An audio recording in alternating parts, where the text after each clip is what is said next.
Hello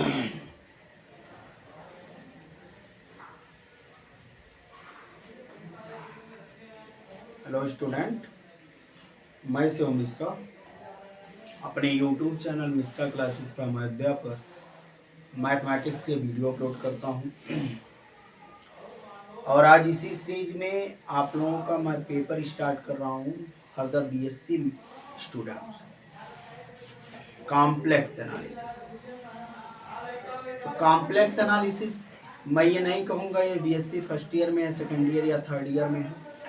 अलग अलग university अपना कंटेंट वो सेट करती है, पता नहीं कौन सी यूनिवर्सिटी में है। तो आप लोग उसको बस यही जानिए, बीएससी के स्टूडेंट का कॉम्प्लेक्स एनालिसिस पेपर मैं आज स्टार्ट कर रहा हूँ।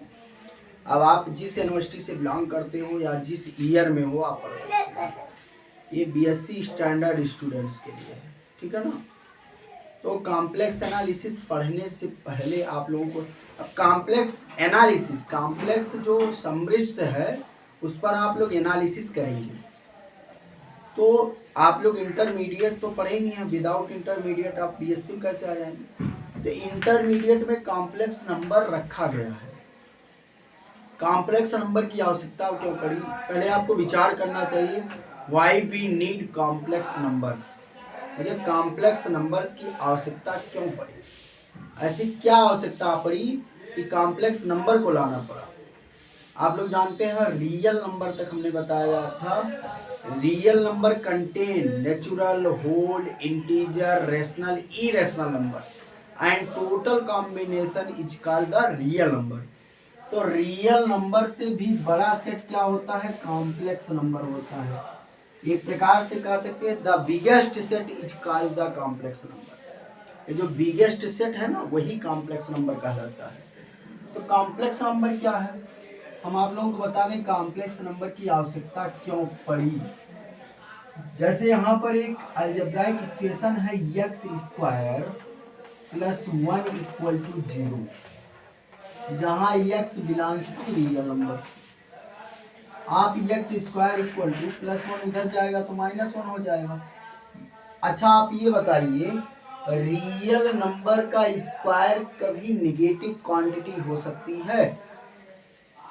x क्या है, real number, x real number. किसी भी रियल नंबर का जब आप स्क्वायर करते हैं तो always will be positive. Real number देखिए, निगेटिव क्वांटिटी का आप स्क्वायर करेंगे तो यह क्या आएगा, पॉजिटिव आएगा। और पॉजिटिव क्वांटिटी का आप स्क्वायर करेंगे तब भी पॉजिटिव आएगा। लेकिन यहाँ कंडीशन क्या बन गया, रियल नंबर का स्क्वायर किया जा रहा है। Real number x is real number, real number का आप स्क्वायर कर रहे हैं, रिजल्ट क्या आ रहा है, negative quantity. It is impossible.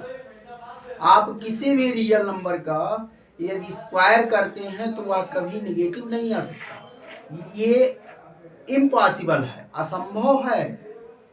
तो इसमें एक गणितज्ञ आते हैं, एक मैथमेटिशियन आते हैं यूलर। यूलर ने कहा -1 जो है, क्या है, -1। इसको और थोड़ा सिंप्लीफाई कर लें, इसको √-1 लिख सकते हैं कि नहीं। यूलर ने कहा √-1 इक्वल टू क्या होगा, आयोटा। आयोटा इज इमेजिनरी, काल्पनिक, कल्पना केवल आप कर सकते हैं। जैसे आप कल्पना करें आसमान में छत टिक गया बिना किसी बेस के, जैसे दीवार के ऊपर छत ला देते हैं ना, आसमान में छत टिक गया, ये इट इज इम्पॉसिबल। आप केवल कल्पना कर सकते हैं, बिना किसी दीवार के, बिना किसी पिलर के आप जो है आसमान में छत टिका देंगे, इट इज इम्पॉसिबल। जैसे आप कल्पना कर लें बिना पेट्रोल की गाड़ी चल दी, इट इज इम्पॉसिबल। बिना पेट्रोल की गाड़ी चलेगी, नहीं चल सकती भाई। कहेंगे सीएनजी, अरे मतलब कुछ भी ऐसा ना रहे जिससे वो चल सके, तो इट इज इम्पॉसिबल। आप केवल कल्पना तो कर सकते हैं। तो वही है, किसी भी रियल क्वांटिटी का आप स्क्वायर कर रहे हैं, कैसे ये एक निगेटिव क्वांटिटी हो सकती है, हो ही नहीं सकता। क्योंकि निगेटिव क्वांटिटी का यदि आप स्क्वायर करते हैं तो as a result we get positive quantity, और पॉजिटिव का करते हैं तो पॉजिटिव आता है। लेकिन यहाँ कंडीशन क्या बन गया, रियल क्वांटिटी का आप स्क्वायर कर रहे हैं और रिजल्ट क्या आ रहा है, निगेटिव आ रहा है। तो इसको दूर करें यूलर। यूलर ने कहा अंडर रूट -1 कहीं दिखता है तो इसको आप आई से रिप्रेजेंट कर दें। What is the I means iota. Mathematics में इसको अक्सर आई कहा जाता है, लेकिन फिजिक्स में इसको आयोटा लोग कहते हैं, क्योंकि करंट का भी रिप्रेजेंटेशन साइन आई होता है, कंफ्यूजन ना हो इसलिए आयोटा लोग कहते हैं। ठीक है ना, ये है। अब इसमें आप लोगों को तमाम चीजें पढ़ना है, जैसे अभी देखिए आई का वैल्यू कितना हो गया। अब आज ये कॉम्प्लेक्स नंबर का हम आज इंट्रोडक्शन बता रहे हैं। First video is introduction of complex number. जैसे आई को आपने किससे रिप्रेजेंट किया, आई को आपने रिप्रेजेंट किया -1 से। आई स्क्वायर को आप किससे रिप्रेजेंट करेंगे, अरे अंडर रूट -1। आई स्क्वायर अंडर रूट -1 का स्क्वायर करेंगे तो ये क्या हो जाएगा, -1 हो जाएगा। आई क्यूब, अब यहीं से आप बना सकते हैं, आई क्यूब को हम आई स्क्वायर इंटू आई लिख सकते हैं कि नहीं लिख सकते, बिल्कुल लिख सकते हैं। आई स्क्वायर का वैल्यू -1 है, इंटू आई, तो आई क्यूब का फाइनली वैल्यू कितना आ गया, -i आ गया। i4 को हम क्या लिख सकते हैं, आई स्क्वायर का होल स्क्वायर इसको लिख सकते हैं कि नहीं, और आई स्क्वायर का वैल्यू कितना होता है, -1 होता है, तो -1 का स्क्वायर करेंगे तो 1 होगा। फाइनली आपको केवल 4 रिजल्ट याद करना है। आई का वैल्यू अंडर रूट -1 होता है, आई स्क्वायर का वैल्यू होता है -1, आई क्यूब का वैल्यू होता है -i एंड i4 का वैल्यू होता है 1। यही 4 आप याद कर लीजिए। इसके बाद हम कह दें, कोई कह देता है i⁻25 का वैल्यू क्या होगा, i⁻25 को हम लिख सकते हैं i⁴ के होल पावर 6। देखिए 4 छक 24 इंटू आई होगा कि नहीं, ये 24 इंटू आई करेंगे तो 25 होगा, एक यहाँ है भाई, 4 छक 24, आई पे पावर 24 इंटू आई पे पावर 1 इक्वल टू आई पे पावर 25 नहीं हो जाएगा। आने का मतलब ये है, आई पे पावर 4 का वैल्यू 1 होता है, 1 पे पावर 6 इंटू आई, तो i⁻25 का वैल्यू कितना हो गया, आई हो गया। आप फाइंड कर सकते हैं, कोई दिक्कत नहीं। तो ये है इसका आई का रिप्रेजेंटेशन। अब देखिए, अच्छा इसका आवश्यकता क्यों पड़ा तो आप जान ही गए। देखिए हम इसको लिखते कैसे हैं, इसको लिखने का तरीका होता है z equal to x plus iota y, z equal to x plus iota y, या इसको आप क्वाड्रेंट फॉर्म में लिख सकते हैं x comma y equal to z है, ये है। यहाँ पर रियल ऑफ z, मतलब ये जो ये फॉर्मेट है रियल ऑफ z, जो x है ये रियल पार्ट होता है, और imaginary of z, imaginary of z क्या है, y है। इमेजिनरी ऑफ z क्या है, y। आप कहीं आई वाई लिख दिए, ये गलत माना जाता है। आप केवल इमेजिनरी पार्ट ऑफ z पूछता है तो केवल क्या कहेंगे, y, और रियल पार्ट ऑफ z पूछता है तो आप क्या कहेंगे, x कहेंगे। क्या कहेंगे, x कहेंगे। ठीक, ये हो गया। अब इसमें बात आता है इसका कॉन्जुगेट क्या होता है। तो कॉन्जुगेट का मतलब क्या है, कॉन्जुगेट का मतलब है, आप देखिए, अच्छा इसको सम्मिश्र संख्या क्यों कहा दी, इसमें रियल भी है इमेजिनरी भी है, दोनों का मिश्र हो गया, सबको मिलाकर सम्मिश्र संख्या हो गया। सम्मिश्र संख्या हुआ होता है जो रियल और इमेजिनरी दोनों को कंटेन करता हो, रखता हो, डेट इज कॉल्ड द सम्मिश्र संख्या या कॉम्प्लेक्स नंबर। ठीक है ना। इसका कॉन्जुगेट क्या होता है, इसका कॉन्जुगेट होता है x, केवल आप आयोटा के सामने वाला साइन चेंज करेंगे। कॉम्प्लेक्स पढ़ रहे हैं ना, कॉम्प्लेक्स मतलब सब, इमेजिनरी तो आयोटा के सामने वाला साइन आई वाई। जैसे आप लोग महाभारत देखे हैं तो महाभारत में अर्जुन केवल चिड़िया की आंख को देखते हैं, ना कि पूरी चिड़िया को देखते हैं। आप लोग देखे होंगे सेकंड थर्ड की किताब में, अभी हम नहीं कह रहे हैं महाभारत, देखिए सेकंड थर्ड की किताब में पढ़ाया गया है निगाह को केंद्रित करना। जब गुरुकुल में सभी छात्र पहुंचते हैं तो गुरुजी पहले देखते हैं सबकी रुचि किस में है, तो भीम से पूछा गया आपको क्या दिख रहा है? उन्होंने कहा मुझे तो फल दिख रहा है, जंगल दिख रहा है, उस फल मीठे मीठे आम के फल दिख रहे हैं और सब तरह तरह की बातें बताया। अर्जुन ने कहा गुरुजी इस पूरे जंगल में केवल मुझको चिड़िया की आंख दिख रही है। गुरुजी ने कहा आपको चिड़िया की आंख क्यों दिख रही है? अर्जुन ने कहा इससे छोटा और वस्तु हमको दिख ही नहीं रहा है। जब मैं एकदम इतने सूक्ष्म चीज को केंद्रित करके उस पर तीर का निशाना चला सकता हूँ तो बड़ी से बड़ी चीजें क्या है। जैसे आप किसी प्रांत के राजा को मार दें तो वहां के सैनिक को मारने में क्या दिक्कत है भाई? प्रिंसिपल आपके अंडर में हो तो वहां का आपका चपरासी आपका क्या कर सकता है? तो मतलब कहने का मतलब ये है ये पूरा चिड़िया है और चिड़िया की आंख यहाँ पर ये केवल इतना पार्ट है और इसके सामने का साइन केवल चेंज किया जाएगा। तो देखिए यक्स के सामने प्लस है, प्लस ही रहेगा। आयोटा के सामने का साइन हमने चेंज किया माइनस आई वाई। अभी आपको दे दिया जाए ऐसे कह दे माइनस ए प्लस आई बी। अब इसका कॉन्जुगेट बताओ। तो कॉन्जुगेट आप कुछ नहीं, रियल पार्ट का साइन वैसे ही रहेगा, इमेजिनरी पार्ट का यहाँ प्लस है तो आयोटा बी, ए इसका कॉन्जुगेट हो गया। यहीं पर आ जाए माइनस ए माइनस आयोटा बी, तो इसका कॉन्जुगेट क्या होगा? माइनस ए और प्लस आयोटा बी। केवल आप इमेजिनरी पार्ट का साइन चेंज करेंगे और कुछ नहीं चेंज करेंगे, बस इतना है। अच्छा अब इस पर अभी कुछ रिलेशन भी निकलेगा। रिलेशन क्या निकलेगा ध्यान से सुना।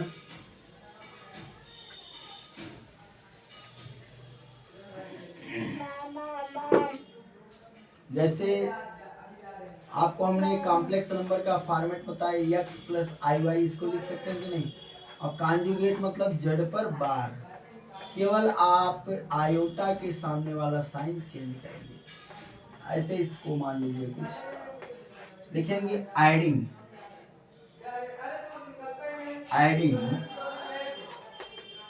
Equation first and second add कर दीजिए तो क्या होगा? z plus Z bar equal to x plus i y और plus x minus i y. होगा कि नहीं होगा? यहाँ पर देखिए plus iota y minus iota Y cancel out हो गया, z प्लस जेड बार आया इक्वल टू क्या आ गया? 2x आ गया।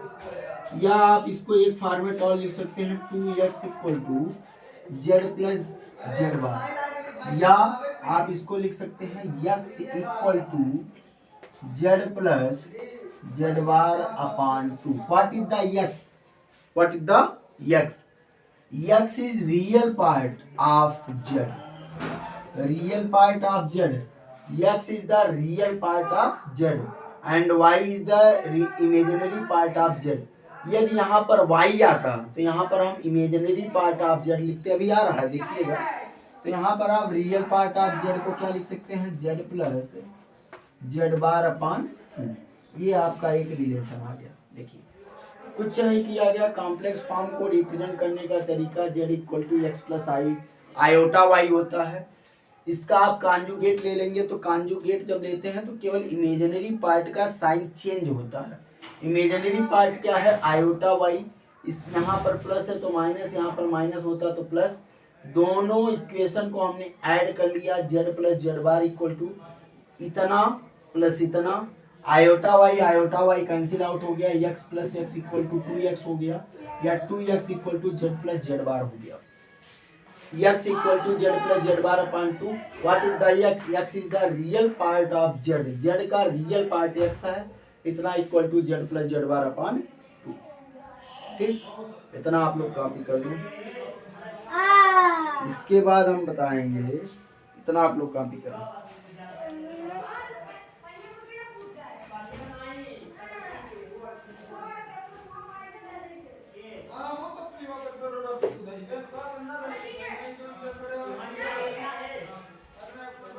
अभी आप लोग ऐड किए,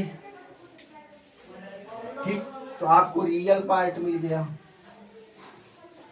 अब की बार आप लोग सबट्रैक्ट कर लें। Subtracting equation first and second, यहाँ पर लिखेंगे सबट्रैक्टिंग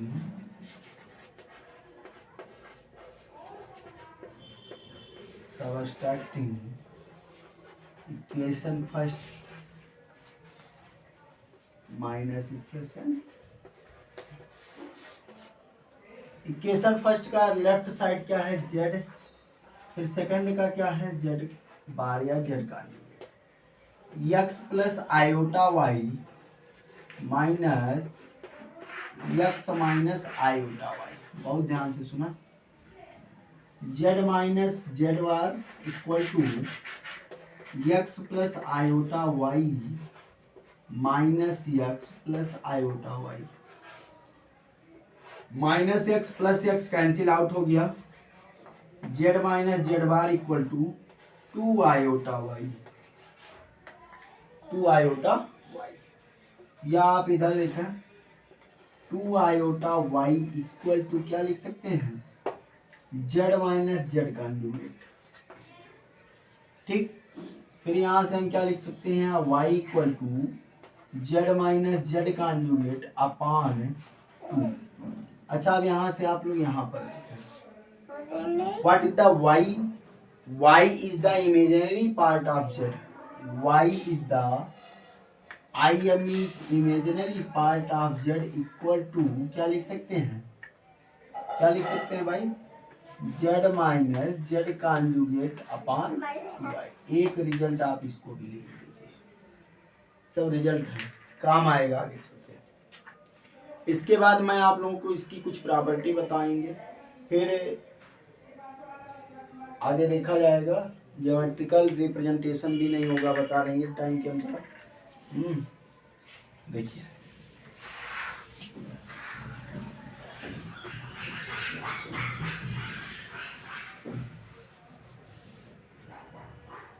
अब देखिए, जैसे दिया है Z1 प्लस Z2 का होल कॉन्जुगेट, तो इसको आप लिख सकते हैं Z conjugate plus Z1 conjugate plus Z2 conjugate.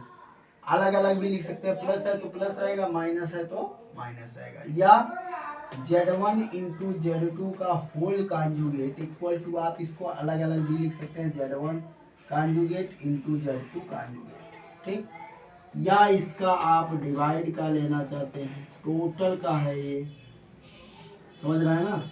ये क्या हो सकता है Z1 कॉन्जुगेट अपान Z2 कॉन्जुगेट। ये भी रिजल्ट आप लोग दिमाग में बैठा लें, ये सब यूज होगा आगे चलते। और फाइनली आपको एकदम लास्ट बता दें, geometrical representation of complex number.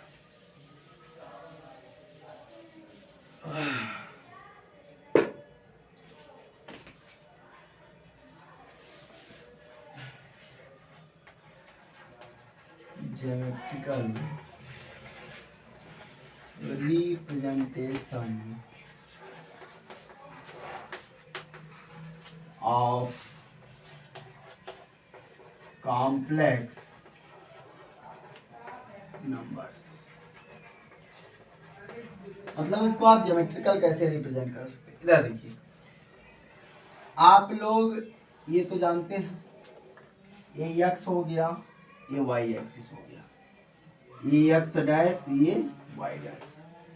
यहाँ पर एक पॉइंट हमने x y लेट कर लिया, मतलब ये ऐसे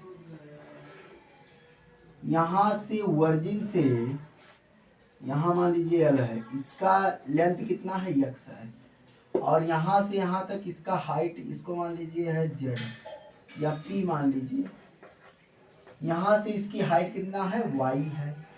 तो हाइपोटेनियस जानते ही हैं, square root of perpendicular plus base, ठीक है ना, ये थीटा होता है। तो यहाँ से आपको एक रिजल्ट मिल सकता है, कई रिजल्ट मिल सकते हैं। यहाँ से इसको आप आर्गुमेंट फाइंड कर सकते हैं, आर्गुमेंट को एम्पलीट्यूड भी कहा जाता है। यहाँ से आप इसका मॉडुलस निकाल सकते हैं, मॉडुलस मतलब मापांक होता है, एम्पलीट्यूड और आर्गुमेंट का मतलब कोणांक होता है। तो ये सब आप यहाँ से फाइंड कर सकते हैं। तो यहाँ से अच्छा, यहाँ पर आप देखें तो इसका वैल्यू r है। r क्या है, r क्या है भाई, आर क्या है, थीटा क्या है, वेक्टोरियल एंगल है, और आर क्या है, रेडियस वेक्टर है। क्या है, रेडियस वेक्टर। आप यहां से tan थीटा इक्वल टू आप लोग जानते हैं sine theta upon cos theta होता है। tan थीटा इक्वल टू क्या होता है, परपेंडिकुलर अपान बेस। तो परपेंडिकुलर क्या है, y है, और बेस क्या है, x है। या थीटा इक्वल टू आप क्या लिख सकते हैं, tan inverse y by x। What is the tan inverse y by x? tan inverse y by x is the amplitude और आर्गुमेंट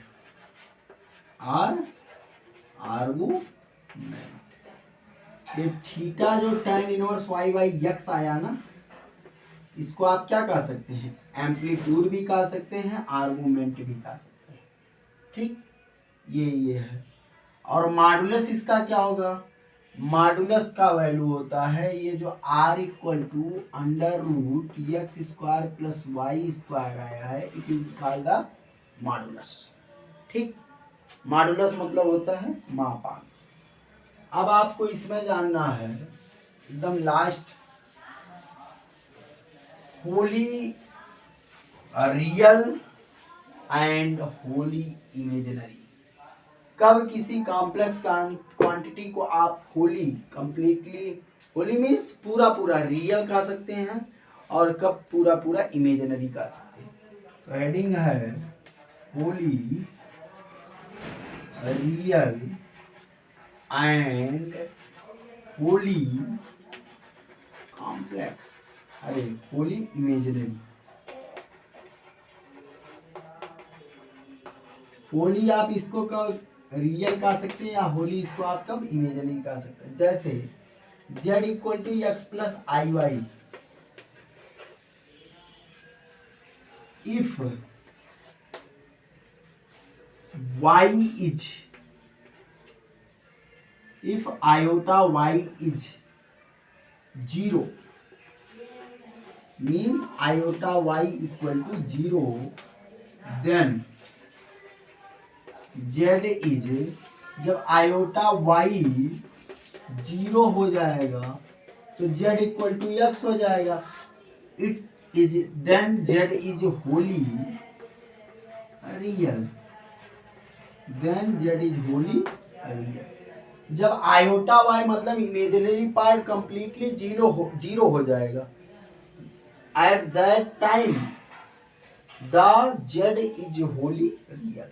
और इफ x इज, केवल इधर देखिए, x मतलब रियल इज 0 मतलब x equal to 0, then z is wholly imaginary.